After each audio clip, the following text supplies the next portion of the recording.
Hi, good evening, everyone, and welcome to this workshop on topic data visualization using Matplotlib and Seaborn. So we will be having this workshop for next 3 days. Time will be from 5 to 7 p.m. However, for every day, I will cover one concept, and as that is finished, after that we will have a discussion. This workshop will be conducted in an interactive way. So anytime you have any query on that concept, you can pipe up, we will discuss so that it is resolved. At the end of the workshop, an assignment will be given to you. It will be consisting of 50 questions. And based on the performance on that assignment, you will be awarded a certificate by IIT Madras. The passing marks for that assignment will be 60%, and you will be given a day to complete that assessment. So on that note, shall I start?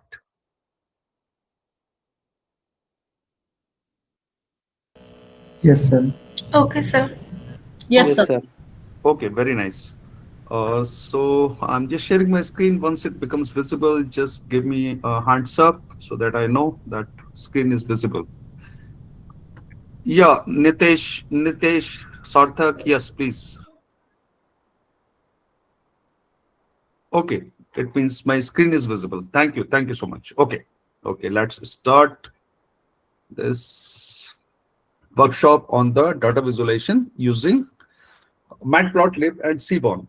So before we start this workshop, I want to ask you that why data visualization is important. And most of us we know the answer because we humans we process images 60,000 times faster than text. It means if you give me a text and to find some anomaly in that, or if you give me the visualization of that data, then I will be able to catch that anomaly faster. Now, to demonstrate that, I have prepared our data. So there is a data frame called DF, which is having columns day and sales. And if I ask you that which specific day had the crash, so then we know what do we do. What first, as a data scientist, what do we do? Whether we follow the df.describe to get the statistics of the data. But when we do this df.describe, see, we have got the count, we have got the mean, we have got the standard deviation, minimum, and the different percentiles. But seeing here, I cannot know, which was the day when the stock had crashed. So what is the other way? I will see the data now from in all the rows. Now seeing here also, now for me it becomes difficult, or I will follow some other statistical measures. For example, I will try to find a day where the value of sales is less than the standard, less than the mean. But if I visualize this data using Matplotlib, I have not introduced Matplotlib. I'm just demonstrating why visualization is important. So all these things, fig, ax, plot, I will be discussing later. But I'm just giving you an example that how we use Matplotlib to visualize this data. Now, when you visualize this data immediately, now you can see here that on this day, which is approximately somewhere between 205 and 220, here I have got an anomaly where the sales units, they have decreased drastically. And this is how, visualization is helpful to us. And this visualization is extensively and mandatorily done during EDA. So when you do exploratory data analysis, where you take column by column and you want to see their relation with the target label, whether it is a classification problem or a regression problem, so then you want to see what is the relation. So first you want to see the distribution of values of that. So in EDA, again, I'm repeating myself that visualization is a mandatory step. So see here, once I know that the values, this sales, the day is somewhere between 205 and 210. So I just can see the data frame sales from 205 to 215. And seeing here, okay, Yeah, so I have got this day that on 213th day, this I have got an anomaly where the stock price had crashed to 500.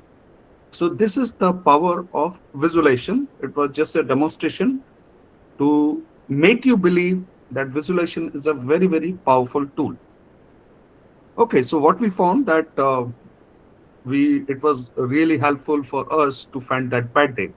I'll give you another example where I have got 5 data sets, and when I see those data sets here, so all these 4 data sets, they look very, very similar to me.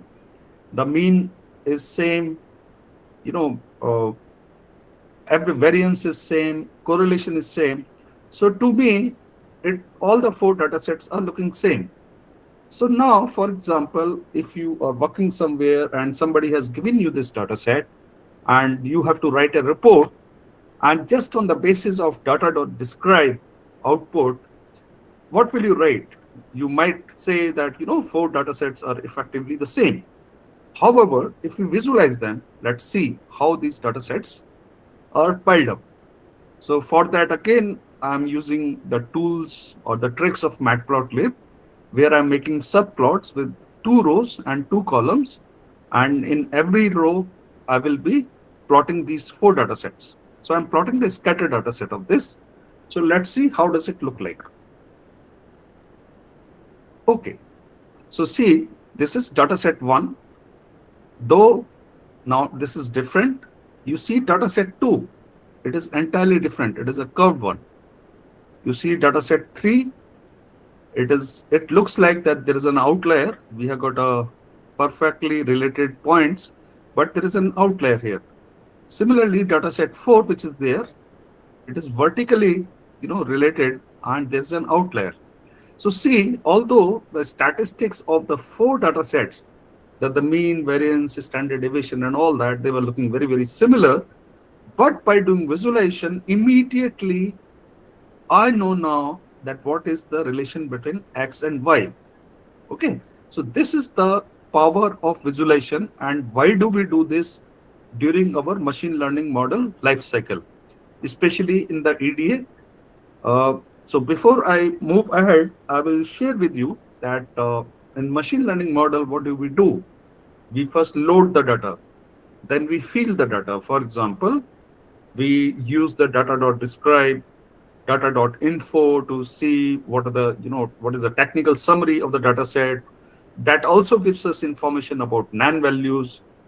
And after that, we do EDA, and then we find the methods, how to fill the NaN values, how to tackle the outliers. So this visualization which is there, it helps us to find the answers for that. That if I do the analysis of a column and if I find it is normally distributed, then I will fill the NaN values with mean. However, if it is left or right skewed, then I will decide to fill it by median. So this visualization helps me in taking those decisions. Okay. Now, seeing these 2 examples, we have realized that, what is the power of a visualization. So that is the reason why we visualize. I have given you 2 examples. Any doubt till now? Anyone, any question in anybody's mind? Sir, good evening, sir. Hi, good evening. Good evening, sir. Jai Hind, sir. Thank you. Hi, Jai Hind. How are you? I'm fine. Thank you, sir. How are you? Yeah. Okay. Thank you. Sir, my Thank doubt you. is how. Yeah. Yeah. Please ask. My doubt is how far we are taking the data set for visualization purpose.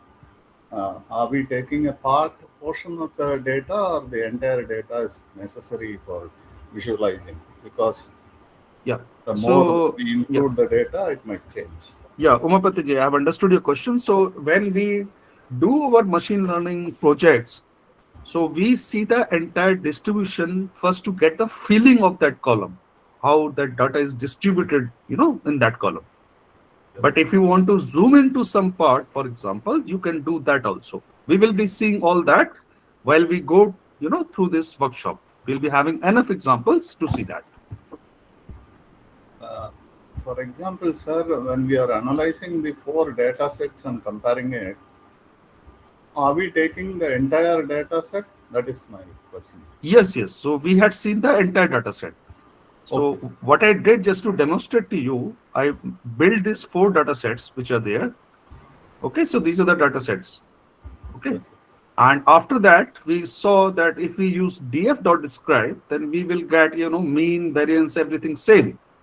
But when I do analysis of the entire data, entire that column, then I realize that distribution is different.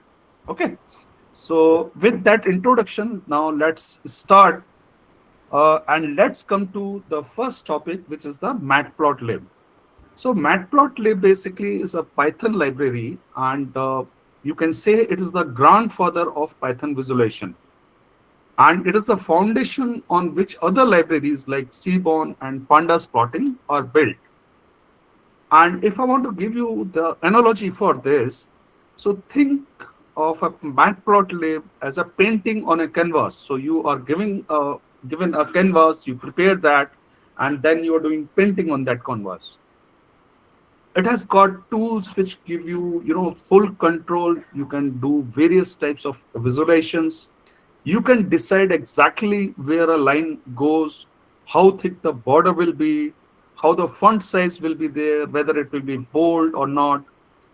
But there is a downside with the Matplotlib, that as this library gives you total control, you have to write more code to tell it exactly what to do. And the solution for that is the Seaborn, which we will see maybe tomorrow, and we will see enough examples tomorrow and day after tomorrow. So now to summarize this, we can say that Matplotlib is the basic library which you have to be master. Every time you will do a project of machine learning or any data analysis, Matplotlib is the library on which other libraries are built. So you should know all the tools and tricks of this library. Now, Matplotlib has got something called figure and axis. And this is a very, very critical concept. Please pay attention to this, because if you understand this, you can debug anything. So the figure, which we generally write fig, figure is the blank sheet of paper or the container. That is a blank sheet. It holds everything, the charts, the title, the legend, etc., all other information. Now on this figure, you can have multiple charts. And these charts which are there, basically these are the axes. This axis which is there, it is a plural because it contains both x-axis and y-axis. But one axis x is a single chart. And you can plot various charts on one figure. So to start with, if you want to do a plotting, first you have to define a figure, and then you have to define a axis, and then only you can go ahead and then you can plot. Okay, so again I will repeat, the figure is the blank sheet of a paper. We have to define on that, and on that blank sheet now we plot, and these plots which are there, the drawing areas, these are known as axes. Now to start with the Matplotlib, generally the standard way of importing Matplotlib pyplot, we import it as a PLT. Most of the places you will find this name. Now, just to give you an example here, so we have imported Matplotlib pyplot as PLT. Now I am creating a figure and I am creating a one axis. One axis means it will have x-axis and y-axis. Fig x is equal to plt.subplots.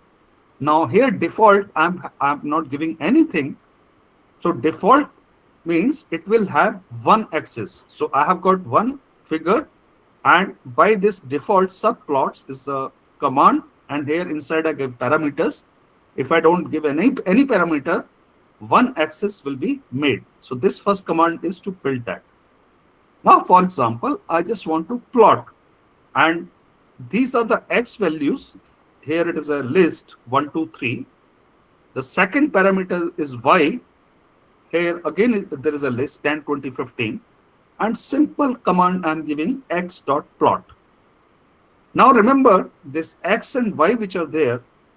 Here we can give other parameters also, but we are starting from basic. So we give x, we give y. Now this xy, they can be lists, they can be NP arrays, they can also be pandas series.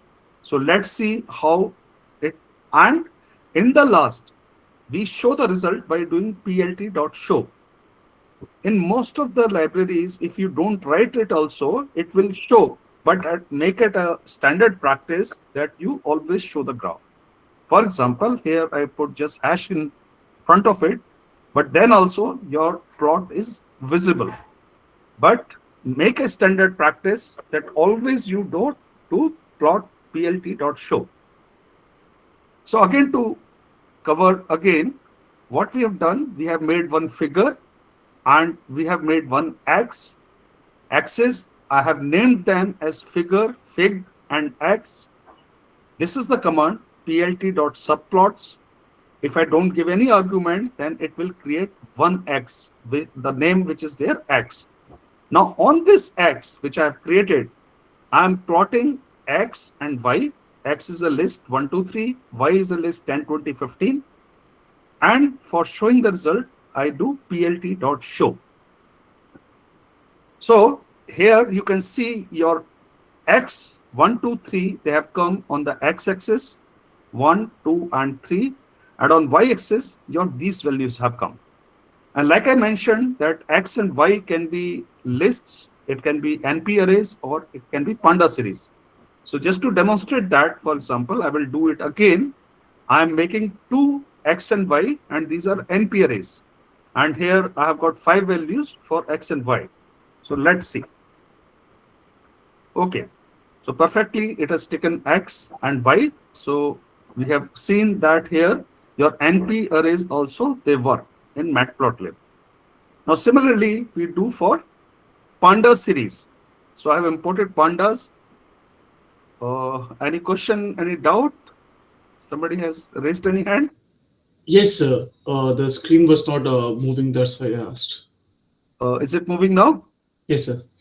Okay, thank you. Okay, now here again, we will see that panda series also can be plotted. So I have made one series x, I have made another series y, and I'm plotting x and y. Okay, and we get the same figure. Okay, so till now what we have seen and what you have learned, that in Matplotlib there is a figure, then there is axis. So first we define figure and axis. The command is plt dot subplots, and if you don't give any argument, then one axis is formed and name is here. So your figure name is fig and axis name is x. We have also seen that we have to pass two parameters, x and y, if we are plotting using plot, and x and y can be lists, they can be numpy arrays, they can be pandas series. Okay, now let's understand all this figure, axis, subplots, because we just now use the command subplots. And fig size. Fig size is a very, very important parameters. So I'll give you the analogy. Analogy is with your dining table. Imagine that you are setting a table for dinner.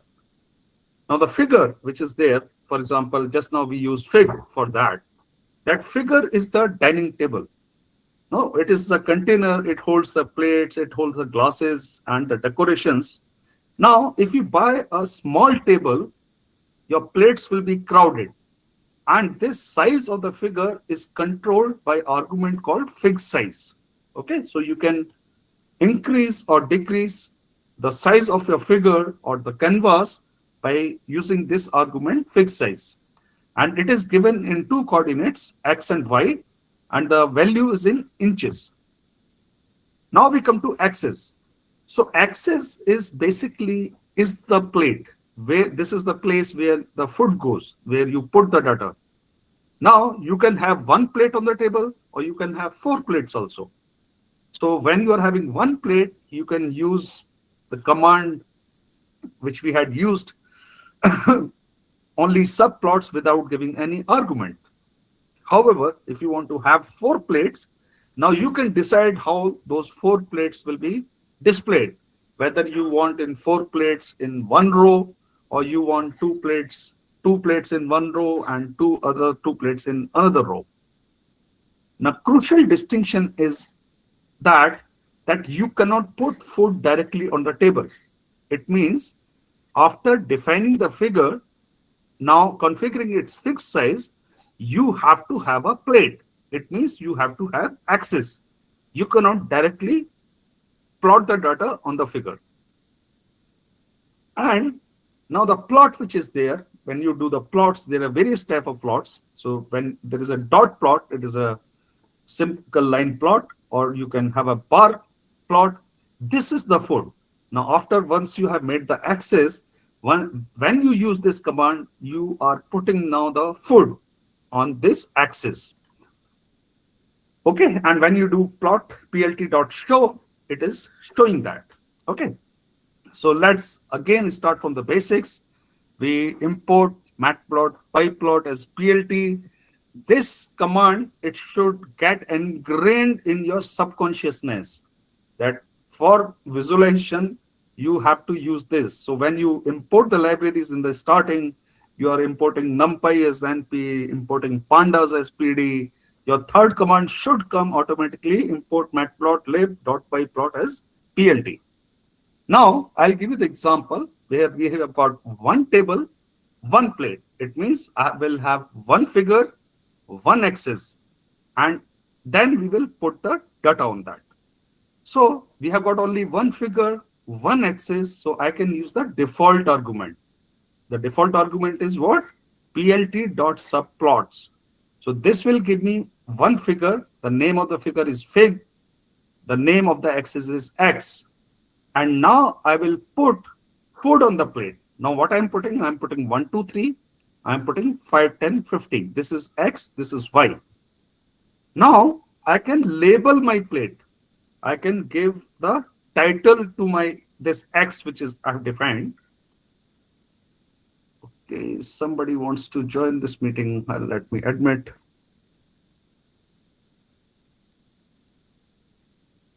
Okay, yeah, yes. Okay, so now I have defined one figure. I have defined one axis. On that axis, I have plotted 1, 2, 3, 5, 10, 15. So till here, third line. Now I will give the title to that axis, to my plate. So title I'm giving. So this is the command for giving the title. X, which is the name of my axis, x.set title. Set title is used for setting the title. And I'm giving the name my single plate.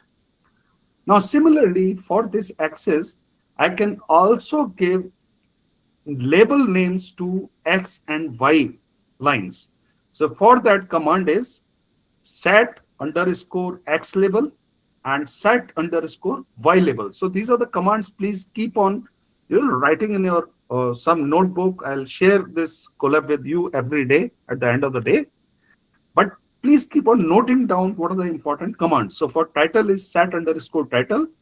For X is set_X label. For Y set_Y label. And you have to use them for that axis which you have defined. So the name of the axis is X here. So let's see, and finally we do plt.show. So let's see how does it look like. So the name of axis has come. My X label has come time. It has come hunger.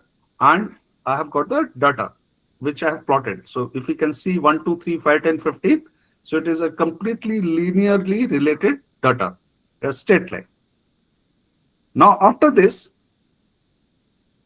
like I told you that I cannot put food directly on the table. I have to have a plate.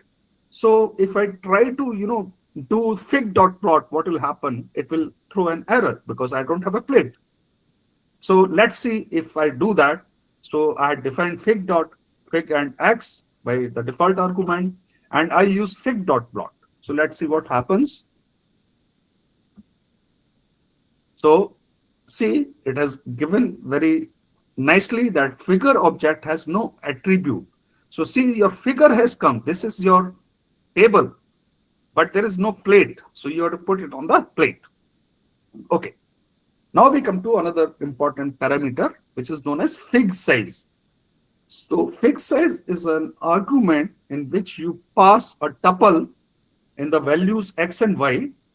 They are in inches. X means width, y means height, and both are in inches. So here again, I'm defining a figure and axis name x, and I'm passing this argument fig size is equal to 6:2. It means my figure, the size of my canvas is 6 inches in width and 2 inches in height. And I'm plotting the same data 1, 2, 3, 5, 10, 15. So let's see how it is displayed. So see, your figure size has reduced. Now let's increase it, make it 6 by 6 and see how it will look like. So see, it has become 6 by 6, a square. So this is how you can control the appearance of your chart or the plot. This is the size of the dining table or of the entire figure. Any doubt till now? Any question till now here? Anyone who's or listening to Matplotlib for the first time? Hello, sir. Yes, Nitin. Sir, what is the use of the fig variable? Fig variable is the name by that I'm defining a figure. Figure So- means figure is the total canvas. I need to have a canvas to make a painting on that. But we are not using it anywhere, like for So, labeling. but you have to define. I'm not. Okay. See, once you want to have food, so you have to have a dining table. Without dining table, you cannot have a plate. Okay. Okay, so figure that fig which is there, it is your dining table. And after that, the X which I'm defining, it is single plate. Okay. Okay. Yeah, Umapati ji. Sir, regarding the scaling of x-axis and y-axis, how it is being done? Is it default? Is it happening automatically? It is, yes, till now it is happening automatically, but you can define, and we will see that tomorrow, that we can Okay. define the scaling also. Okay. Okay. Let's go build basically one by one. Okay. Yeah, Nivedita. Sir, we got an error in the previous code. What was that error? Error was that we tried to do the plotting on fig. And like I mentioned, without having plate, you cannot put food on the dining table. If you put food on the dining table, it will throw an error. So what will be the correct code? Resolution. So you have to use the x dot plot. So this was the error. So what I did, I used on the fig. If I change it to x, then it will work fine. Okay. Oh, okay, sir. Yeah. Okay. Yeah. Any other question? Anybody? Yeah, Loknath. Sir, repeat for the sake of understanding, like, correct me if I'm wrong. Yeah. Like, figure is something which is essential to plot anything. In that, Yeah. like, we have different axes, Yeah. which is actually plots, Yes. and we'll plot axes, not figure. Yes, yes. So like I gave you the analogy, the figure is the total canvas. You have to define the canvas. If you don't have the canvas, you cannot plot. It is like your dining table. Yeah. Okay. After that, you define your plates. So plates are like your axes. Whether you want to have one plate or you want to have 4 plates, you want to have 10 plates, how you will display those plates. And you can put food only on the plate. It means you can plot only on the axis, not on the figure. Okay, so that is the analogy. And then, like, we are not using figure anywhere except for defining, right? Yes, because without your figure, you cannot have anything. If you don't have the dining table, if you don't have the canvas, can I paint? I cannot paint. Yeah, I got it. Thank you so much. Yeah. Oh, hi Ramya. Good evening. So we are taking this approach. It is just one of the many approaches, right? My question is why we take this approach. We could have also just defined 2 arrays and then just use plt.plot, or I can see that we are using different terminology and we are defining x So can you tell me why this approach is more standard than other approaches of Matplotlib? Okay, so if you don't define figure, you don't define X, and you directly use plt.plot, it will throw an error. Okay, you can check that. So what we are doing, I'm considering all of you as freshers, and we are building the concepts, gradually. Okay. Okay, sir. Yeah. Anyone, any problem with the delivery? Am I too fast or am I too slow? Or should I change the delivery? Sir, you can make a little bit pace up. Little bit? Pace up, मतलब थोड़ा. Yeah, yeah, Jason, I understand, but maybe many of the participants may not be so familiar. So it is basically workshop is meant for anyone who's not familiar with the Matplotlib. Okay. Yeah. This is quite understandable. Okay, very nice. Okay, now see, please understand these basics. I tell you honestly, many of us, we use Matplotlib, but we don't know this.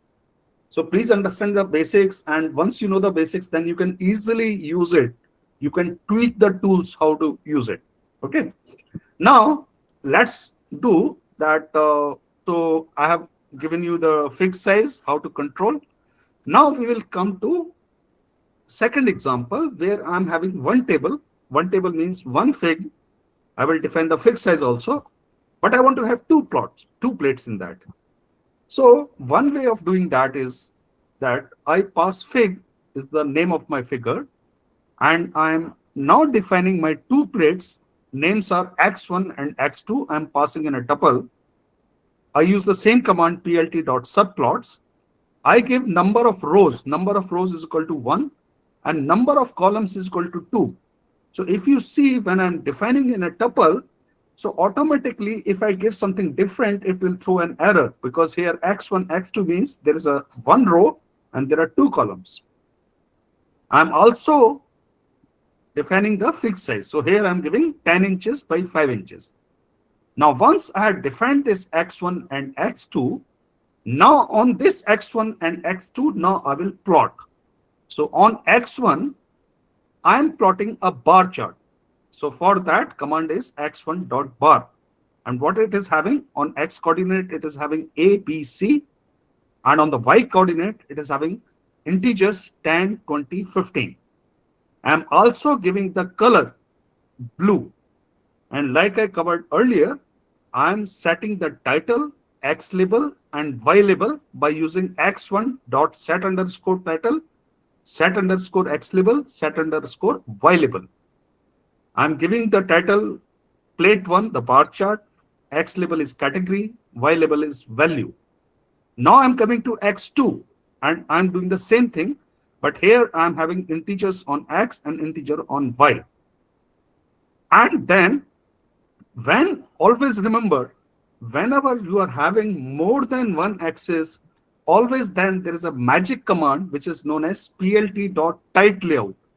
It means this command will not allow any overlap of your charts. It automatically deconflicts the overlap. So let's see how it is done and how it is displayed. I will cover this again. Okay, so see, first command fig x1, x2, what it did, it made a canvas of size 10 into 5. So this is my entire canvas, which is 10 inches wide and 5 inches height. And I built x1 and x2, one row, two columns. So one row, two columns. And then I did the plotting on x1 and I plotted on x2. And here I can see I got category, value. I got the values in the bar chart. Here I plotted a plt.plot by giving the numbers. So this is how it works. Any question in this concept? Anyone? Sir, can you please show by removing the tight layout whether it overlaps or not? Okay. It will. Just it might not over. Tarika, it might yeah, not it's not over. always, but maybe Yeah. sometimes it will. Yes, overlap. yes. When you have got more than 4 or 6 axes, then there Yeah. are probability that they might do that. Sir, So that's why. mainly the goals and the axis line may be overlapped sometimes, I guess. Yes, yes. So Yeah. that's why it is always Not goals, recommended. this one, yeah. Yes, it is always recommended that whenever you are having more than one axis, please use this command tight layout. Okay. We can see here, and what I will do, I will just make the size slightly smaller to have visibility, and let's see how does it work. So see, the overlap has taken place. You cannot see here. So what did you do for the overlap, sir? Like it changed the figures. I changed the figure size and I didn't use this command plt.tight layout. Okay. If I use this plt.tight layout, then it will not overlap. And you can see. Okay. Yes, sir. Yes. Okay. That is the reason whenever you are using more than one axis, please use this tight layout. It is known as a magic command. Okay. Now what happens if we make 2 rows, 2 columns and plot on only one? So analogy is like that. You are having a dining table. You have put 4 plates, but I'm putting food only on one table. What will happen? So before visualizing that, I can decide on which plate I will put the food. So see here, I'm making x1, x2. So I'm passing, this is one row, one tuple, then another tuple x3, x4. And n rows is 2, n column is 2, fig size is, for example, 10, 5. I will just make this also 6 and 4. Let's see. So that it is visible. Now see here, I'm deciding now that I will put food only on x1. So how it will look like? Can anybody tell me logically what will happen on this? One plot and One three. figure, one will be plotted and other 3 will be blank, I guess. Yeah. Yes. So see here, you can now understand the concept. This entire thing is my fig. The size is 6 into 4. I built it. And only on x1. So x1, x2, I defined here. x1, x2 and x3, x4. x1, x2 are, I defined n rows 2 and columns 2. And I have plotted only on x1. So only x1 has come, rest all 3 are blank. So why it is useful, I will tell you that many times you have got one column and you want to see its various characteristics in one go. So that time this comes very, very handy that you make a figure, make 4 axes. In one you plot the line plot, in another you plot a bar plot. In one, you see the correlation between this column and your target label. And in one, you see any other thing. So in one go, you can, have all the visualizations in one place. That's how it comes handy. Okay. Yeah. Any question? Somebody raised hand. Hello, sir. Yeah, Rajshri. Yeah. I have a question about the attributes rows and columns. I am not able to understand how those attributes are being used while plotting. Okay. So Rashri, Abhi, just now what I gave you a very rudimentary way, but just within maybe couple of minutes, I will tell you the standard way of defining. Okay. Okay, sir. Thank you. Yeah. Okay. Now here, see, I'm plotting on x2. So here everything will be blank, and I will have a display only on x2. So it has come. And I can decide on x3 also, and here I'm plotting a line plot. Okay, so here line plot has come, and then x4 I'm plotting the bar. Okay, now let's come to the final one. This is the one where I have got the figure, and I want to have all axes, 2 rows, 2 columns, and I want to plot in all. So Rashri, just to answer your question, when we define fig and axis, okay, so when I define fig and axis, I give this parameter n rows is equal to 2, n columns is equal to 2. Now, this axis which is there, it means I have put 4 plates, 2 plates in one row. That's why I'm having 2 columns. So I've got 2 rows and 2 columns. And how you access them, you can access them like axis 0, 0. Axis 0, 0 means row 0, column 0. Okay. Okay. Axis 0, 1 means row 0, column 1, like in the list or in the numpy array. Then I got axis 1, 0, row 1, column 0. Axis 1, 1, row 1, column 1. That's how you access these axes. Okay, so this is a standard way of defining your axis. Yes, understood, sir. Okay. Now on this axis 0, 0, I'm plotting. So I have made data using NumPy linspace from 0 to 10, 100 values are there. So on axis 0, 0 means the first plot in the first row, I'm plotting X and I'm plotting the sin X, NumPy sin X. I'm giving the color green. I'm also setting the title. Now here, if I want, I can set the X label and Y label also. On 0, 1 means row 0, column 1, I'm plotting cosine of X. On row 1, column 0, I'm plotting the scatter plot of X and NumPy random in 100 values.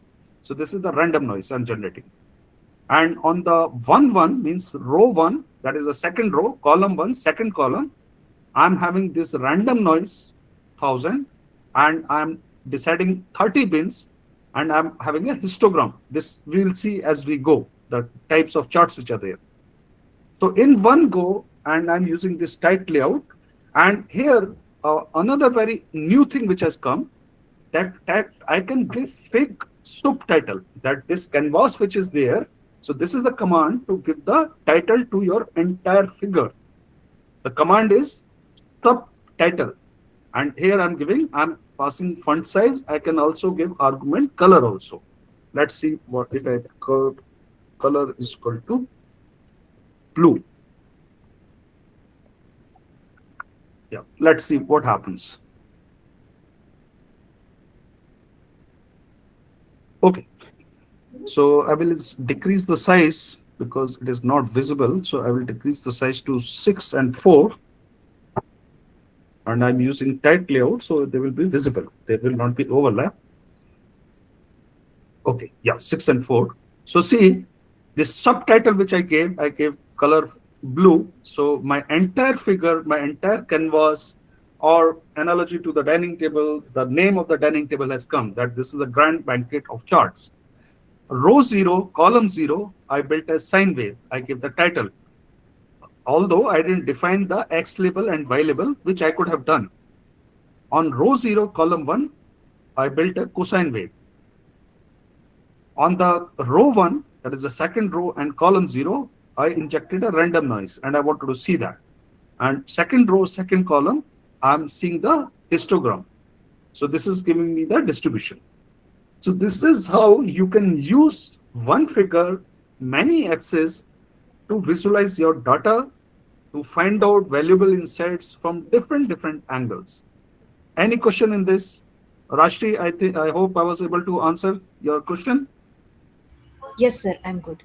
Yeah, thank you. Sir, that fixed size is the size of the complete box, right? And that fixed size is only divided into 4 parts, right? Yes, absolutely. Okay. Yeah. Yes, Umapatiji.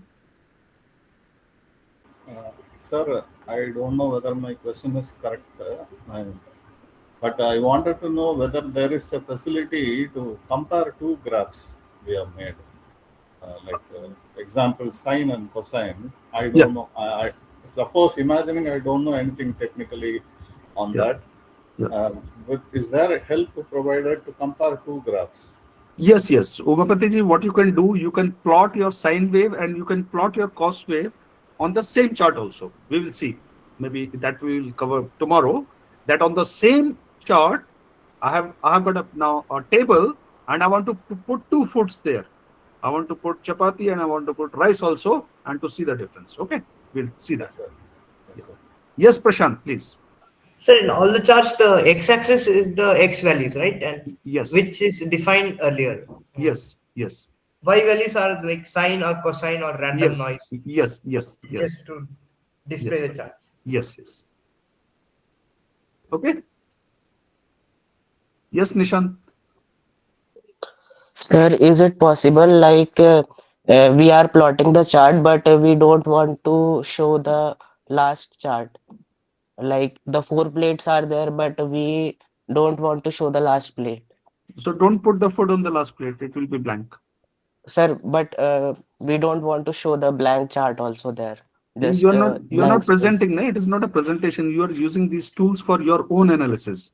So if you don't want to see that, don't plot it. Sir, but there is a box coming.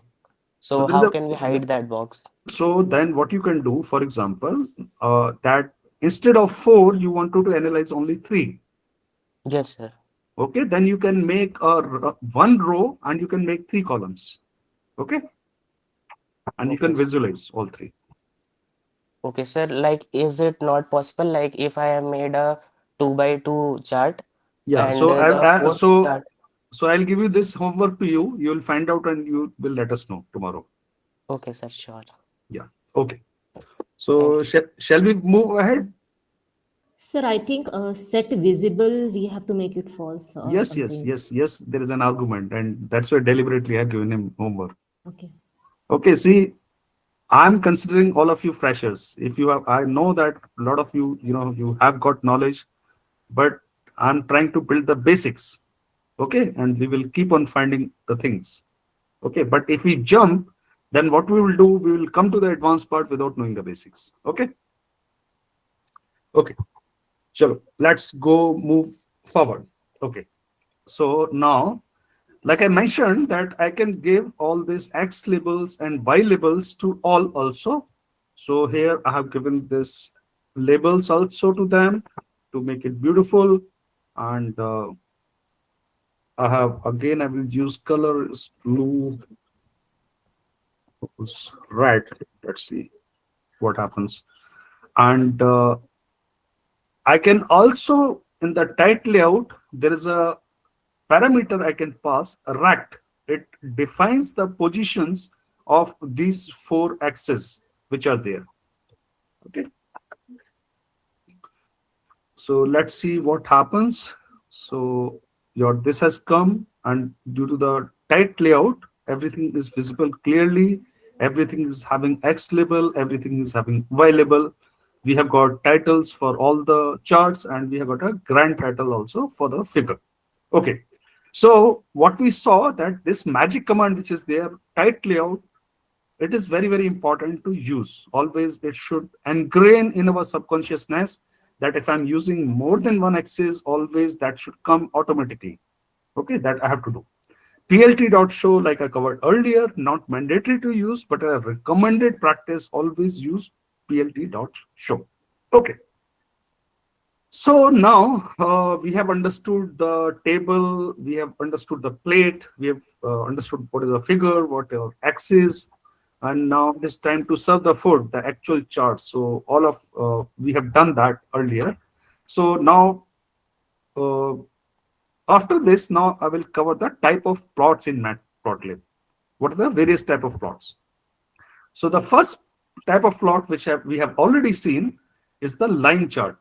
So line chart is basically, it is a trend hunter. It sees how the trend is changing, how this thing is changing over time, and when to use it. So for everything, I have given the question and to when to use it. So if you ask yourself, immediately you'll come to know what kind of chart you have to select from the basket. Okay. So whenever your data is continuous and it has got a sequence, for example, time, and you want to see the journey of the data, then you use the line chart. What is the real world use case? For example, if you're analyzing a stock price in the stock market, or you are visualizing temperature readings from a machine every second to spot overheating. So these are some examples where you have to use this line chart. And this line plot which is there, this is used using x.plot, where x is the name of your axis.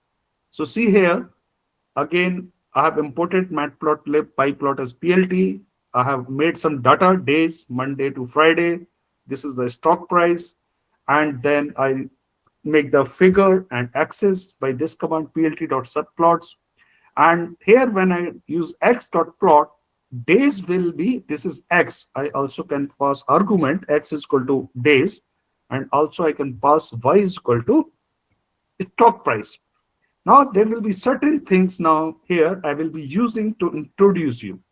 So one concept is marker, that all the data points you want a marker, and marker can have a certain figure. So here I'm giving this marker is small o, which is rounder. And I can also give line style. So line style I'm giving dash means continuous. I'm also passing a parameter called color, which I'm passing blue. So see the argument x dot plot means line chart. I pass X, I pass Y, I pass marker type, line style type, I pass color. Then I'm giving title to the plot. I'm passing X label also, Y label also, and I will give the this also figure dot subtitle. Okay, because I will give a title to figure also. So I know the name of my figure is fig, which I've defined here, and I use fig dot subtitle, and I say stock price journey. Okay, let's see what happens. And okay, some X. So SUB sub. Yes. Subtitle SUB. SUV means subtitle. Spelling. Sir, you have written SUP title. That is saying, I guess, subtitle. It is subtitle only. It is subtitle only. For your figure, you use subtitle. Okay. For your X. It will be capital X or something. Yeah. It should be capital X. Okay, it will come. Yeah, capital X. Yeah. Okay. So see, it has come. Your figure, this is the figure title, which we use subtitle. This is your X title, which we use called set title for that X. And this is your line chart. We have defined line chart marker. So marker has come at every data point. Line is single dash, so it is a continuous line, and color is blue. You can play around with all these parameters to change it. How does it look like? For example, if we change it to, for example, red. So you can have different red. So again, to cover what we all did, to use the line chart, we use dot plot. And these are the parameters. The first positional argument is the X, second is a Y. Then you can give the arguments by name, marker, line style, color. You can give the title to your axis, X label, Y label, and to your figure also. Now we come to the second type of chart, which is frequently used. This chart is the bar chart. Bar chart means vertical. And it is basically, you can call it as a categorical comparator. Now the question is, who has the most or who has the least? So if you are having a question like that, then this is the chart which you should use. And now when you are comparing discrete categories, discrete or the categorical categories, things they don't have any order like names, cities, or products. So then you can use the bar chart.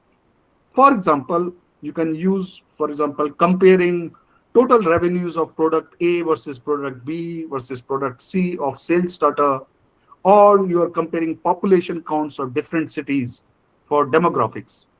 So these are the real world cases and used for categorical counts. Now, how do you do that? So I have built one artificial data for that. I've made products, laptop, mouse, keyboard, monitor. I've given the sales figure for that. And standard way, now by this time, we should become habitual of all these commands. Fig axis plt.subplots default.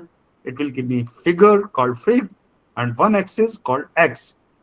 And now to plot this bar chart, I have to use dot bar. Now this is the first value is the X, second is the Y. I'm giving color is equal to teal. This is the color of the bar chart. And I'm giving a title So this is a title, and I'm setting the values for Y label. Now remember, this X label for a bar chart we don't put. Why? Because X will take these names: laptop, mouse, keyboard, and monitor. Let's see how it happens. So see, this has given us the bar chart.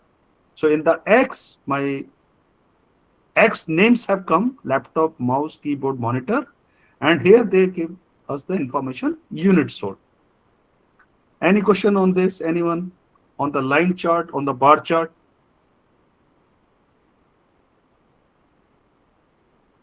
Okay, so everybody is satisfied. So let's go to the next chart. Hello, sir. Yes. Sir, how can we visualize the number of the bar chart in the top of that? Top of that, we'll come. Hold on. Okay. Like I mentioned earlier, we will go gradually. We will cover all the concepts. Don't worry. Okay. We have got parameter called, we have got a command called x dot bar label. Okay, we'll be using that. Okay, sir. I think you know the answer. That's why you are asking. Okay. Yeah. No, sir. No, sir. Actually, this is in the BDM project. That is why. Yeah. Okay. Don't mention that. Don't tell me to mention that. Yes, we will go again. So let's first see the types of charts, and then we'll come to the tricks. Okay. Okay. Now, now come to the first trick. So we have covered line chart, we have covered bar chart. So there is one trick called how to add grid lines to a plot. Like you want to have the grids here, and because here it might not be known to you whether this is 127 or 135. You want to have the grid lines. So the first thing is how to add grid lines. So for that, the function is called grid function. So you have built the data, you have given the title, you have given X label, Y label, you have plotting XY. So dot plot means it will be a line chart. And here you use, before plot show, you use plt.grid. So it will give you the grids on that. Okay, so this is the first trick to build the grids. Okay, so here you have got the grids for the data, and now you can realize. Okay. Okay. Now let's go to, okay, the same thing for the bar chart also. In the bar chart also, you can have the grids. So by having the grids, for you, if you're not writing the numbers here, it is easy to visualize what is this number. So you know laptop is 50, mouse is 200. So this how it comes handy. Now we come to the third chart, which is the horizontal bar chart. It is a ranking specialist. Basically, if you have got a question that what is the ranking of these items when the labels are very, very long, and when to use it, same as the vertical bar chart, but use when you have got many categories. Like for example, here, if you had many categories, this chart would have cluttered. So if you've got many categories and you want to do, the rankings, then this horizontal bar chart is recommended. Or the labels are long text, for example, Department of Human Resources. Here the labels were short, you could read them. And so if these labels, they don't fit in your vertical bar, then you use the horizontal bar chart. And what is the real world use case? For example, there is a survey and the people are asking question, which programming language do you prefer? Python, Java, and there are so many more than. Or the leaderboards, top 10 richest people. Now, to build this chart, there is only one difference. It is the same as the bar chart. You use everything. Only the command changes to dot bar h. So dot bar h means horizontal bar chart. So for example, I built this data of languages, popularity, and by using this bar h, so languages, they will come on this languages, popularity, and let's see where they will come. So see, yes, just hold on, let me finish. I'll take your question. So in this bar h, remember that the languages which you have passed, this has come on your vertical visibility. And these numbers which are there, they have come on your X direction. So this how it is bar horizontal chart is used. And if you want to use the grid, you can use the grid also. Here just give a function, just give plt.grid and you can build the grid. Okay, so this how your grid has come. Yes, now who's that? Any question? Yes, Yes, sir. Loknath. We we were defining the grid function, right? Yeah. We were using the grid function. Can you show me that once? What? First example. So grid Because is a in grid is when a in grid. I have not defined this function. It is an inbuilt function of in PLT. you didn't define access there, that's why. Like I didn't have doubt on access or like grid, sir. So what is your doubt? Can you show me the notebook once? Yes. Can you go up? Yes. Like first grid example, the bar chart. Yes. Yeah, here, like in the code. Yes. Yeah, like here we didn't define axis and figure, right? Where why we have not defined? We have defined. So this PLT which is going on, see already this when I'm defining fig.axis. So this is remaining in my memory, na? Okay. Okay. Got it, sir. Got it. Okay. Thank you so much. Yeah. Sir, but you're using PLT dot plot, no, not AX plot. Huh? PLT dot plot. So like somebody had mentioned that we can use using PLT dot plot also. Okay. But if you want to do a standard way, then we define the figure, we define the X. But if you have not defined, you can use PLT dot plot also. Okay. It will do the same thing, but like a shortcut we can. Yes. Okay. Like it is defining one plate, like one axis. Yes. It will have only one plate. Okay. So now we have seen three types of chart: line chart, bar chart. We have seen the horizontal bar chart. We have also answered that what is the question when I should be using these charts. Okay. Now the fourth frequent use chart of Matplotlib is scatter plot, and it is known as a relationship detector. That what is the relation between X and Y, how the X is affecting Y, what is the pattern, and when to use it when you have two numerical variables and you want to check for correlation, whether it's positive, negative, or there is no relation. Real world use, for example, height versus weight, real estate, house size versus price, marketing, ad spend versus sales revenue. And what is the command for that? So for this also, I have generated this data for house size and price, and both of them are NumPy arrays. And I had defined figure X, and for scatter, the command is x.scatter. This is the X argument. This is the Y. I have given value color of the scatter, and also I have given a marker. So here you see I have given a small x. So these data points will come in red color as small x's. I have given the title set underscore title, X label set underscore X label, Y label set underscore Y label, and finally we will do plot.show. Okay, so see, immediately I can see that there is a linear relation between the house size and the price. So it is looking like that.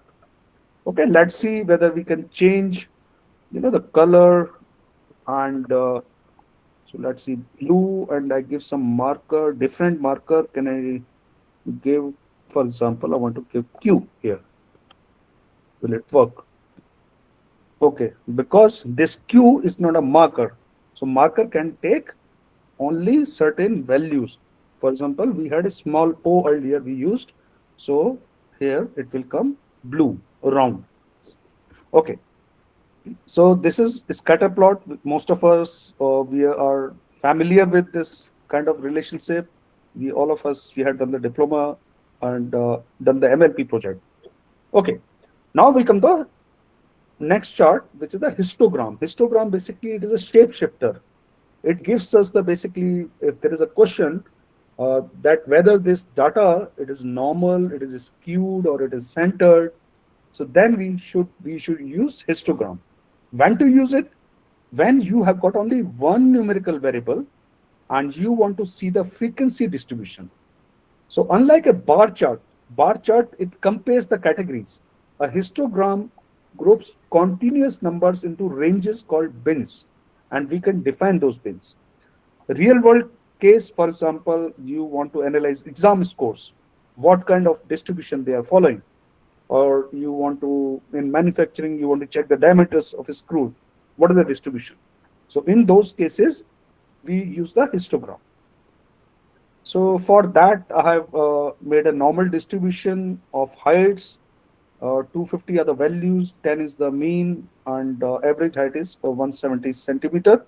Sorry, standard deviation is 10, and number will be 250. And again, standard, I'm plotting plt.subplot to make one figure, fig, and one axis called x. Now to plot this histogram, we use a command called x.hist. And it gives the first argument which is there, that is data. So remember, in a histogram, there is no x and y. You are giving only one data, that is numerical. Then you define bins, how many bins you want. Then you define color. You can also define the edge color of the histogram, and you give alpha, basically defining the border, how much thick you want. You are giving title, X label, Y label, and again we are using plt.show. So see, this how this looks like. So the data is normal distribution. So it is a normal distribution, number of bins we can find. And later we will see what is the relevance of very few bins or many or very large number of bins, how it is decided. This we will see tomorrow when we go to the examples. So this is your histogram chart. So again, I will repeat, histogram is used when you have got a single numerical variable and you want to see its frequency distribution. That is the time, but then you use histogram. Okay. Next we come to box plot. So box plot is known as a outlier hunter. When you want to visualize the outliers, then you use box plot. The question which you are asking is that what is the normal range and are there any anomalies in this data? So again, when to use it? When you need a statistical summary. For example, what is the minimum, then what is the 25 percentile, median, 75 percentile, maximum, and specifically want to spot outliers. These are the dots which are outside the whiskers. The real world case, for example, you are doing salary analysis. Most of the employees are earning between 50K and 80K, which are inside the box, but CEO is earning 5 million, which is an outlier. Similarly, you can do for a quality control. So for this, I have made this data, class A, here these numbers are there, and class B. So in class B, deliberately, I have included this, some outliers just to see, visualize them. So class A does not seem to be having any outlier. Everything is around 80 to 90 or 95, but here it is having an outlier. I built a data by this, and now standard plt.subplot, and for a box plot, the command is .box plot. I give the data. So here again, X and Y is not there. You give the entire data, or you want to give those columns, for example, from your data, you want to give only those columns, you define, and then you give labels. Labels I have given class A and class B. Patch artist is used basically to look beautiful, and I'm giving the title, and again here there is no X label. Here it is a label will come directly from here. When you're giving these labels, you're giving the data, you're giving the labels here, and Y label we are defining, and plt.show. So let's see how does it look like. So here in the class B, you can see there are two outliers which are clearly visible. One data is here and another data point is here. Class A does not have any outlier. So immediately visually, you can find out whether which columns are having outlier and which columns are not having outliers. So this is mainly used to detect the outliers. Okay, any question till now? We have covered, I think, half of the majority types of plots in Matplotlib. Any question, or shall I go slightly slower or slightly faster? No, sir, the pace is good. So just wanted to ask, are we going to cover Seaborn also? or just Yes, yes. Matplotlib? Yes, we'll cover Seaborn. Seaborn also? Okay. Seaborn is most important. See, but most of the times, Tarika, when you are doing visualization, you will be using both Matplotlib and Seaborn. Yes, sir, correct. Okay, so that's why knowing Matplotlib is very, very important. Okay, for example, you have plotted a Seaborn plot, but like somebody asked me that how do you plot the number on top of the bar? That cannot be done in Seaborn. So there you have to use the Matplotlib trick. Yes, Umapati ji.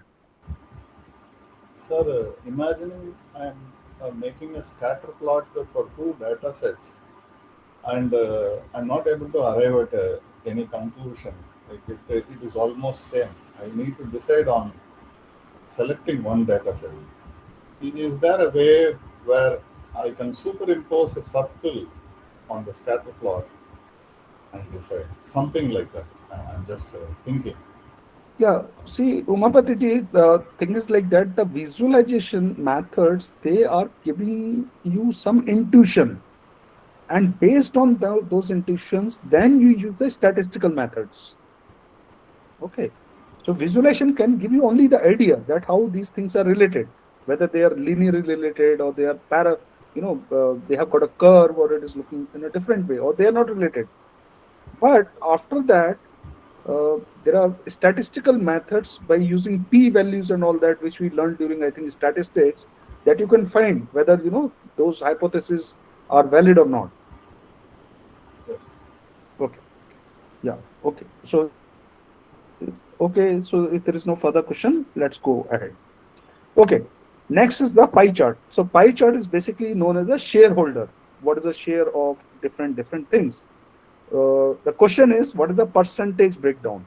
For example, and when to use it? When you have a fixed, for example, total 100%, and you want to show how it is divided between different categories. But there is a warning. Always remember that please use it if you have fewer than 5 categories. If you have got more than 5 categories, then it becomes unreadable. Okay, so that is the clue or hint when to use it. Real world use cases, for example, how much of my salary goes to rent versus food versus savings, or I want to understand the market share of Apple, Samsung versus others. Okay, so for this also I have made an artificial data set, rent, food, transport, savings. I have given the amount, standard, I'm defining fig and x, and here the plot command is x.py, and like histogram, here we don't pass x and y. Here we just pass this amount because I want to know the pi of this amount. But I will give labels these expenses, so they will take the labels. Auto PCT, these are the things which are basically they add the percentage labels, how many decimals I want. Now colors I specifically added here because the colors we have got different combinations in Matplotlib. So you can go to the documentation of Matplotlib and you can see different combinations. Or I could have given blue, red, purple, black. That would have also worked. I have given the title. There is no X and Y, so there is no title for that. And then we do plt.show. So see here, I'm using 1 decimal. So I will get things in 1 decimal place. So yeah, it has come. So labels it has taken, and these are the. So I had around 4 categories. Now it is readable, but a standard hint is if you have got more than 5 categories, don't use a pie chart. Then you can use a different method. Maybe you can use a bar chart also. Now we come to stack plot. Stack plot is known as accumulator. How much that has been accumulated. And the question basically, if you are answering that how do the parts contribute the whole over time, then you should be using stack plot. When to use it? It is like a line chart and a pie chart. For example, you want to see the total trend, how much it is going up and down, and the composition of that total. Real world use cases, for example, in the energy production, the total energy usage over 24 hours. And then broken down in that, I want to see how much was solar energy, how much was wind energy, and how much was contributed by the code. So it will give me a bar and it will give breakdown in that. Similarly, I can want to know project hours, total hours worked by a team, visualizing who contributed the most work each week. So for this, I have made again an artificial data. I defined days 1, 2, 3, 4, 5, and these are the hours which are being done by employee 1, employee 2, employee 3. So see, employee 1 is consistent, 8 hours. Employee 2 has suddenly woken up in the last, maybe on Thursday, and started midweek. Employee 3 has been a varying. So he peaked on Wednesday and again he went to his usual. So now to plot this, what are the parameters? So first of all, the command is stat plot. The parameters you give first the value of X. So here it will take 1, 2, 3, 4, 5. And now you pass all these employees who are there. Employee 1, employee 2, employee 3. You give, please mute your mic.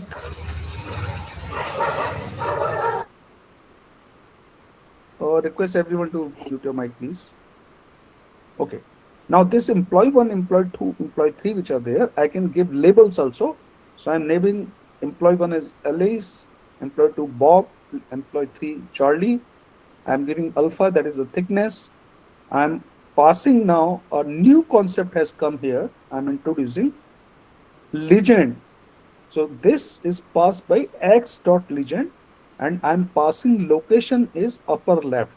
So this is a new thing which I've introduced here, that you can give legend to your chart by defining x.legend.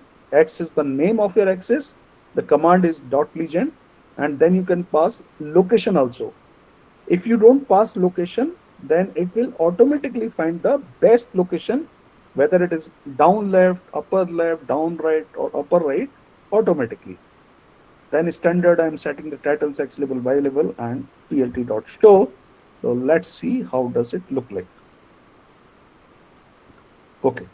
So see here for the team work hours over the week. See, Alice, he had worked 8 hours every day. So he has gone. Bob, they have given that he started working, but then he became stagnant. And Charlie, he peaked and then again he came back. So this is the way how to visualize this. Now next chart we come to bubble chart. So bubble chart is a 3D scatter plot, but it is on a 2D paper. And when it is used, when you have got 3 different variables. So remember, for the scatter plot, we had only 2 numerical variables. Here we want to correlate 3 different variables. So then we use bubble chart. And when to use it? Basically, it is a scatter plot with an added dimension. For example, size. So on x-axis, the variable 1 will come. Y-axis, variable 2 will come. And the size of dot which is there, it is variable 3. Okay. For example, in a project management, there is a cost which is X, there is a risk which is Y, versus value. Value means the size of that. So this, if you want to visualize, then you can plot X on the X-axis, Y on the Y-axis, and then see by the sizes of these dots, the value will come. Similarly, you can visualize GDP versus life expectancy versus population. What is the size of the bubble? So for this also, I have made an artificial data. I have made GDP on the x-axis, life expectancy, and population. Standard, I have defined figure and axis, and then I have given x dot scatter. So the command remains same, scatter, which we had used for the scatter. I'm passing GDP, which will come on x-axis, life expectancy on the y-axis, and I am giving this parameter s is equal to population. So when you use this s is equal to population, I'm giving color purple, alpha is the thickness. So when you use this, then is the time where you will get a bubble plot. So let's see how it will look like. So see, I have got GDP, I have got life expectancy, it is giving me the relation between them, And the values are now the sizes of this bubble is giving me the intuition about the size of the population. Okay, so see here, GDP per capita life expectancy here for 80, the bubble is large. So see at 80, what is the number? So at 80, it is 800. So that's why this bubble is the biggermost. So now again to repeat, we use this plot with the commands scatter only, but we pass an additional argument called S, and that is the bubble. Okay. Now we come to error bar plot. So error bar plot is also known as a scientific truth teller. And basically the question which you are answering is how precise is the measurement. You want to visualize something and you want to know that, how precise is the measurement. To use it in engineering, science, a single number is really enough. So you want to show the margin of error or the standard deviation. So in this, you get a line and then you get the confidence intervals on both the sides and giving you the error related information. The real world use cases, for example, you want to plot the lab experiments.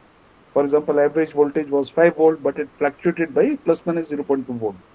Or for the surveyors. Okay, so for this also, I have built this artificial data. I have got 3 categories: sensor A, sensor B, sensor C.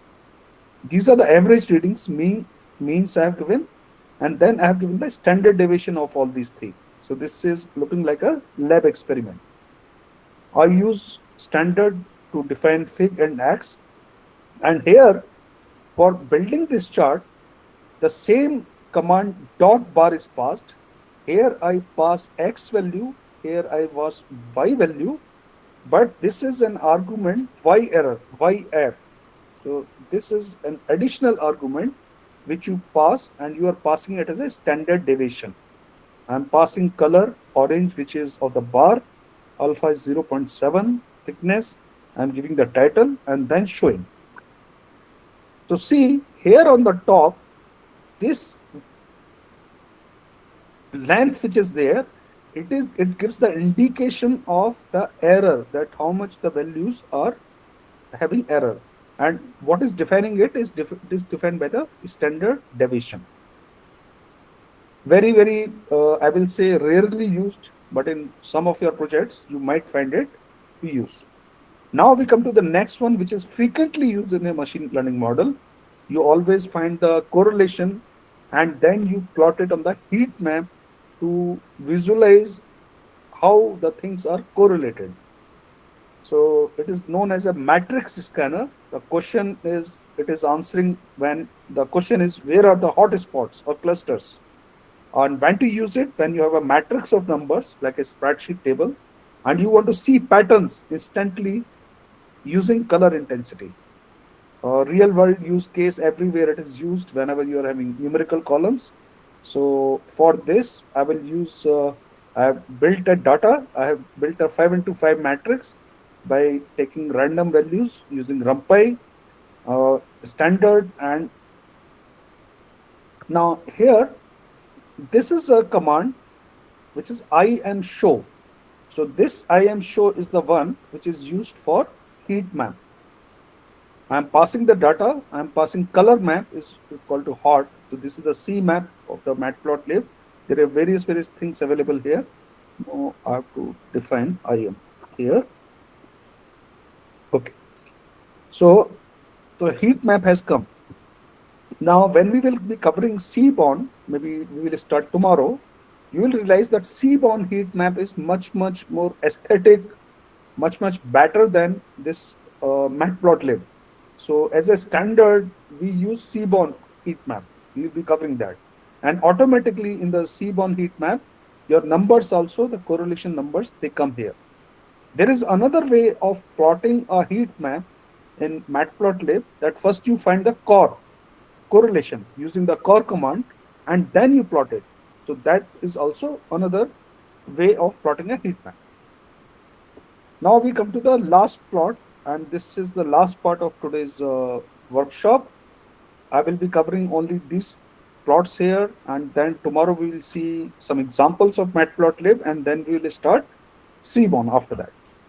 So stem plot basically is also known as a lollipop chart, and it is known as a signal processor, its nickname.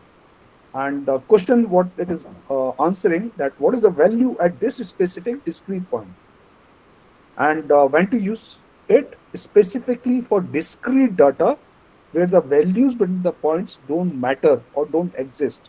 So points do not use for discrete data where the values between the points don't matter. Real world case, for example, in electronics, you're visualizing digital audio samples, but the sound wave is not continuous. It's a series of specific stems. So for that also, I've made a artificial data using NumPy space, and I'm making a y, a cosine of this x, and it is stem plot is built by command dot stem. You pass x and y. So here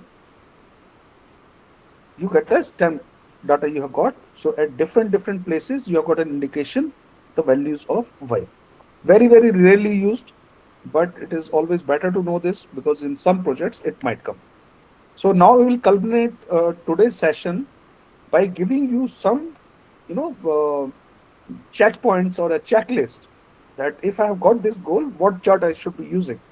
Because in machine learning data sets, you will be having different types of columns. So when to use which chart. So for example, if your goal is to compare categories, use bar chart, vertical or horizontal, depending on the number of categories. You want to see the trends over time, then line chart is the best one. So you want to see the distribution, then always histogram or box plot. Box plot will give the stats. You want to see the relationship, use scatter plot.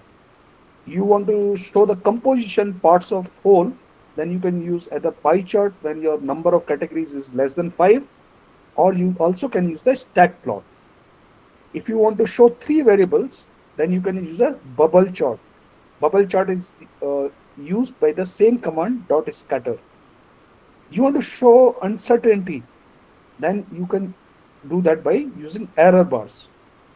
Now in the error bars also you have got same, you use the bar chart. You want to show intensity or patterns, then you can show the heat map. So with this, friends, I have finished today's part of the workshop.